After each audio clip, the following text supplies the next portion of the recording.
सभी मुग़ल राजाओं के जो एडवाइज़र्स थे वो हिंदू थे। उनके दरबार में हिंदू भी थे, मुसलमान भी थे, सेना में हिंदू भी थे, मुसलमान भी थे। एक दूसरा, उन्होंने यहाँ जो यहाँ से लूटा गया। अब ये बताइए, वो यहाँ की संपत्ति लूट कर कहाँ ले गए? कुछ मुस्लिम राजा आए, संपत्ति को लूट कर चले गए। ये बाबर से लेके औरंगज़ेब और बहादुर शाह जफ़र तक वो यहाँ की संपत्ति कहाँ ले गए? कहीं नहीं ले गए। यहीं रहे, यहीं मरे, इसी मिट्टी में खाक हो गए। अंग्रेज़ों की पॉलिसी अलग थी। वो बाहर से आए, देश को लूटा और वो पूरी संपत्ति इंग्लैंड में भेज दी। उन्हीं के कारण यहाँ बहुत बड़े बड़े अकाल भी पड़े। तो मुग़ल काल को मैं एक्चुअली राजाशाही को मैं गुणगान नहीं करता। जी देखिए, मुसलमानों के लिए जिस तरह बताया जा रहा है फ़ायदेमंद है मुसलमानों के लिए, क्या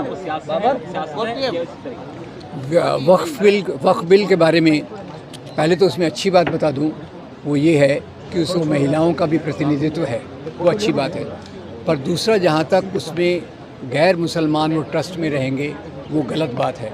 क्योंकि यहाँ का कोई भी इस प्रकार का जो हिंदू ट्रस्ट हो या क्रिश्चियन ट्रस्ट हो, उसमें कोई गैर धर्म का नहीं रहता। तो ये एक प्रकार से मुझे लगता है ये सरकार सब अल्पसंख्यकों के जो ज़मीनें हैं उसको हड़पने की तरफ पहला कदम है।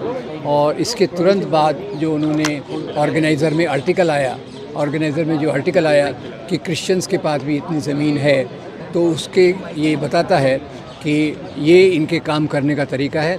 पहले एक कम्युनिटी को दबाओ, फिर दूसरी कम्युनिटी को दबाओ और उसके आधार पे अपनी राजनीति करो। सरकार कह रही है कि जो ज़मीनें कब्जाई गई थी, गरीब मुसलमानों को फ़ायदा नहीं हो रहा था, उसको फ़ायदा पहुंचाने के लिए कानून लाया गया है। देखिए, फ़ायदा पहुंचाने के लिए अगर कानून होता तो आप उसमें एक कर सकते थे कि जो वक्फ बोर्ड है उसमें गरीब मुसलमानों का प्रतिनिधित्व होना चाहिए, गरीब मुसलमान व्यक्ति का प्रतिनिधित्व होना चाहिए।